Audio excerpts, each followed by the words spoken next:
मदारिस bill में कोई तरमीम कबूल नहीं, बात ना मानी गई तो फैसला ऐवान नहीं मैदान में होगा। सरवरा JUI मौलाना फजलुर रहमान का कौमी असम्बली में ऐलान। कहा, मदारिस रजिस्ट्रेशन में हुकूमत खुद सबसे बड़ी रुकावट है।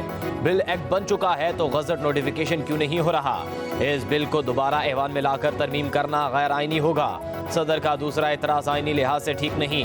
सदर मुमलिकत को एक एतराज़ का हक हासिल है, दूसरे का नहीं। ये राज तो आज खुला कि हमारी कानून साजी IMF की मर्जी से हो रही है। हवाला दिया जा रहा है कि FATF नाराज हो जाएगा अगर हम आज़ाद नहीं दूसरे ममालिक के गुलाम हैं तो वाज़े कह दें, फिर हम जाने और वो। मौलाना फजलुर रहमान ने कहा, बानी PTI के हक में अमरीकी ऐवान करारदाद मंजूर करे तो आप जवाब में करारदाद लाते हैं। क्या पाकिस्तान के मामलात में मुदाखलत सिर्फ बानी PTI के मामलात से है?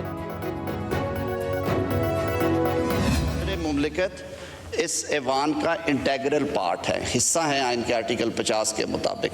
जो भी कानून साजी होती है वो उस वक्त तक मुकम्मल नहीं होती जब तक उस कानून साजी पे सदर मुमलिकत के दस्तखत यानी कि उनकी असेंट, उनकी रज़ा शामिल नहीं होती। तो वो हुक्म नहीं देते। एक खूबसूरती है पार्लिमानी निज़ाम की, कानून साजी का इख्तियार और हक इस ऐवान के पास ही रहते हैं। वज़ीर आज़म को बिल पर कोई इबाहम नहीं, मौलाना के साथ फिर बैठने के लिए तैयार हैं। सदर की रज़ा शामिल हुए बगैर कानून साजी मुकम्मल नहीं होती। आइन कहता है सदर बिल वापस करें तो वो मुश्तरका इजलास में पेश किया जाए। वज़ीर कानून आज़म नज़ीर तारड़ का कौमी असम्बली के इजलास में इज़हार ख्याल। कहा, मदारिस बिल गुज़िश्ता हुकूमत का नामुकम्मल एजेंडा था। मौलाना फजलुर रहमान ने हमारा एहतराम का रिश्ता है। सेनेटर कौमी असम्बली से ये बिल पास हुआ।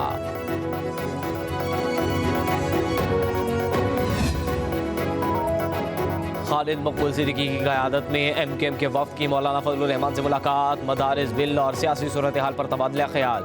मुलाकात के बाद मीडिया से गुफ्तगू मौलाना फजलुर रहमान ने कहा, दीनी मदारिस से मुतल्लिक़ कानून साजी को ऐवान सदर ने उलझा दिया। कानून साजी का अमल मुकम्मल हो चुका, उसे तस्लीम किया जाए। किसी भी किस्म की तरमीम गज़ट नोटिफिकेशन के बाद भी हो सकती है। मामलात बगैर किसी तनाज़े के सुलझना चाहते हैं। खालिद मकबूल सिद्दीकी बोले, मौलाना के मौक़िफ़ को आज समझने की कोशिश की। उनके मौक़िफ़ को हुकूमत और दीगर जमातों तक ले जाएंगे। 26वीं तरमीम में जो तय हो चुका उस पर अमल दरामद होना चाहिए। इख्तलाफात के बावजूद बातचीत जारी रहनी चाहिए।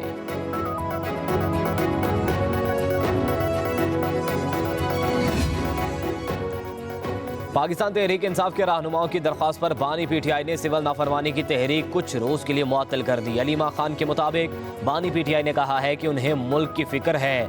थोड़े दिन इंतज़ार कर लेता हूँ। बानी PTI ने 2 मुतालबात देकर पार्टी रहनुमाओं को हुकूमत की तरफ भेजा है। अगर मुतालबात ना माने गए तो सिविल नाफरमानी की कॉल दूंगा।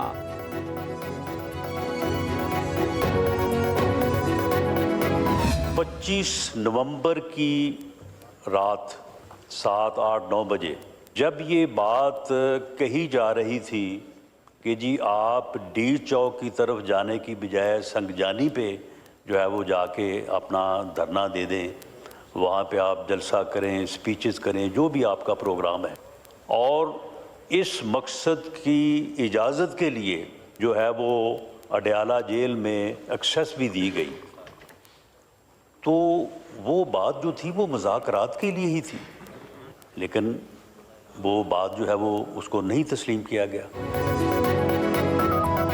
राना सनाउल्लाह ने PTI को हुकूमत से मुज़ाकरात की दावत दे दी। कहते हैं जब तक अपोजिशन लीडर और कायदे ऐवान बैठकर मुकालमा नहीं करते ये निज़ाम नहीं चल सकता। कौमी असम्बली में इज़हार ख्याल करते हुए कहा, मुस्बत पैगाम के साथ अमली इक़दाम भी ज़रूरी है।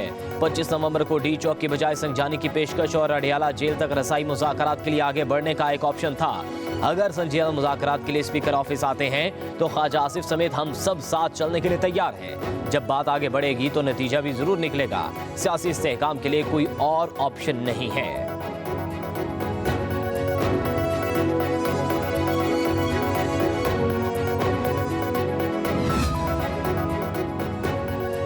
चेयरमैन PTI बैरिस्टर गौहर हुकूमत से मुज़ाकरात के लिए पुरुमीद। कहते हैं बातचीत से आगे बढ़ेंगे, मसाइल पार्लिमान में पेश करूंगा, तमाम मसाइल अच्छे तरीके से हल करने की कोशिश करेंगे।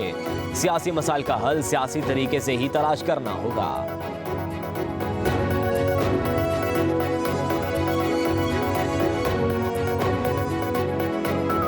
कोई भी मुज़ाकरात तब तक कामयाब हो ही नहीं सकते हैं जब तक सियासी कुव्वतें एक टेबल पे बैठ के वो TORs डिस्कस ही न करें और उन TORs को लेके फिर एस्टेब्लिशमेंट से भी बात करें कि ये हमारे TORs हैं, लेकिन पूरी कौम की नज़रें इस ऐवान की तरफ हैं।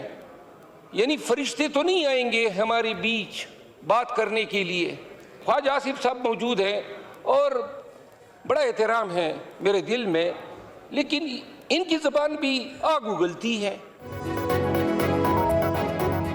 शेर अफजल मरवत ने मुज़ाकरात के लिए हुकूमत को कमेटी बनाने का मशवरा दे दिया। कहते हैं जब तक मिल बैठेंगे नहीं मुज़ाकरात तब तक कामयाब नहीं हो सकते।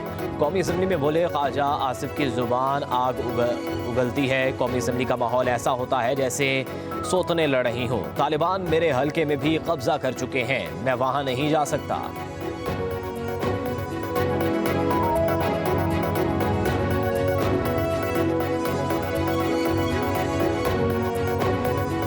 जहाँ तक मेरे भाई ने मेरे मुतल्लिक़ कहा कि मेरी ज़बान भी आग उगलती है, बिल्कुल ठीक कहा उन्होंने। मेरी ज़बान में भी कोई शरीनी नहीं है। शरीनी जो है उधर उसी तरह आती है।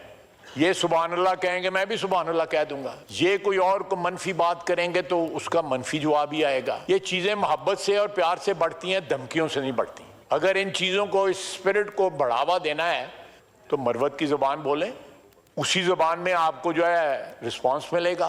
किसी और लहजे में बात करेगा, उसमें तलखी होगी तो फिर तलखी जो है वो तलखी कोई दावत देती है। अपने अल्फाज में जहर घोलेंगे तो जवाब में मिठास कैसे आएगी। इस्लामाबाद में बार बार चढ़ाई की कॉल्स और धमकियों से मुज़ाकरात नहीं हो सकते। वज़ीर दिफा ख्वाजा आसिफ का पाकिस्तान तहरीक इंसाफ को दो टोक पैगाम। कहा हम बहुत सी तलखियों का बोझ उठाए हुए हैं, सिविल नाफरमानी की तलवार लटकाई हुई है। हमारी जंग से नुकसान कौम का हो रहा है। अपने इलाके के झगड़े हल ना करना हमारी नाकामी है।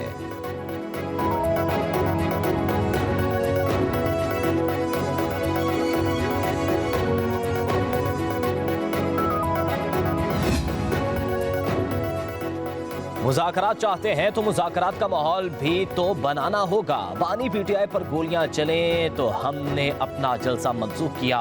वफाकी वज़ीर इत्तलात अताउल्लाह तारड़ का कौमी असम्बली में ज़ार ख्याल। कहा नवाज शरीफ ने बनी गाला जाकर हल्के खोलने का मुतालबा तस्लीम किया। हमें चोट डाकू कहा जाता रहा, नवाज शरीफ ने हमें जवाब देने से रोका। दूसरी तरफ शादी और गमी तक का बाइकआउट करने का बयानिया बनाया गया। हमारी सब बातों को कमजोरी समझा गया।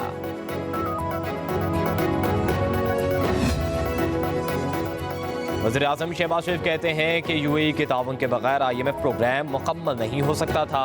वज़ीर आज़म का मुत्तहिदा अरब अमारात के कौमी दिन के हवाले से तकरीब से खिताब। कहा मुत्तहिदा अरब अमारात ने पाकिस्तान के साथ हमेशा ताउन किया।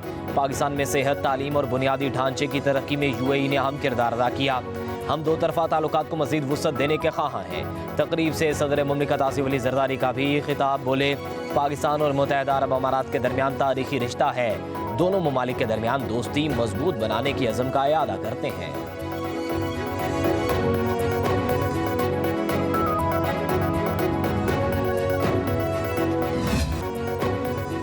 शरह सूद में कमी से सरमायाकारी बढ़ेगी। पॉलिसी रेट 22% से कम होकर 13% पर आ गया। वज़ीर आज़म शहबाज शरीफ का वफाकी काबीना के इजलास से खिताब। कहा यूनान कश्ती हादसे में 5 पाकिस्तानी जाँ बहक हुए। इंसानी स्मगलिंग एक बड़ा चैलेंज है, इससे निपटने के लिए आला सतह इजलास मुनक्किद हुआ।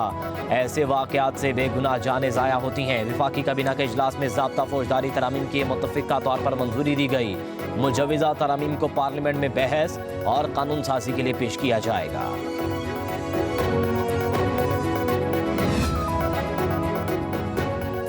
आगरा ने रवा वाली साल के लिए गैस की कीमत बढ़ाने की मंजूरी दे दी। सुई नॉर्दर्न के लिए गैस की कीमत में 8.71%, सुई सदर्न के लिए कीमत 25.78% बढ़ा दी गई।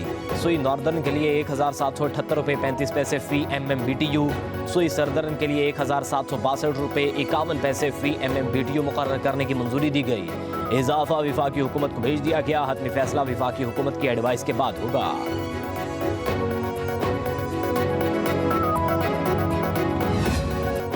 वज़ीर इत्तलात सिंध शर्जील इनाम मेमन कहते हैं धमकियों और गन पॉइंट पर मुज़ाकरात नहीं होते। बानी PTI दुश्मन ममालिक के इशारों पर चल रहे हैं। प्रेस कॉन्फ्रेंस करते हुए कहा वज़ीर आला अली बिन गंडापुर वफाक पर चढ़ाई की धमकियों के बजाय दहशत गर्दों से लड़ने की प्लानिंग करें।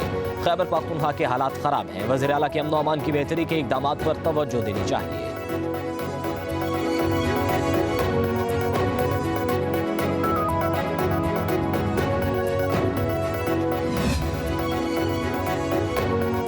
वज़ीर इत्तलात अज़मा बुखारी कहती हैं कि वज़ीर आला पंजाब को चीन में हेड ऑफ स्टेट का प्रोटोकॉल मिलने पर तहरीक इंसाफ वाले तिल मिला रहे हैं। ये लोग जिन लोगों के साथ तस्वीरें खिंचवा कर खुश होते थे वो इन मुलाकातों में इंटरप्रेटर थे।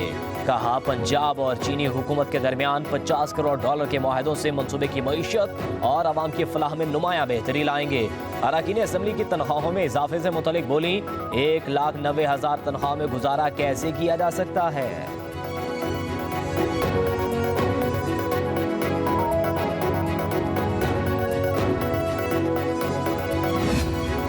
पंजाब हुकूमत ने स्कूलों में मौसम सरमा की लंबी छुट्टियों का ऐलान कर दिया। सरकारी और निजी स्कूल 20 दिसंबर से 12 जनवरी तक बंद रहेंगे।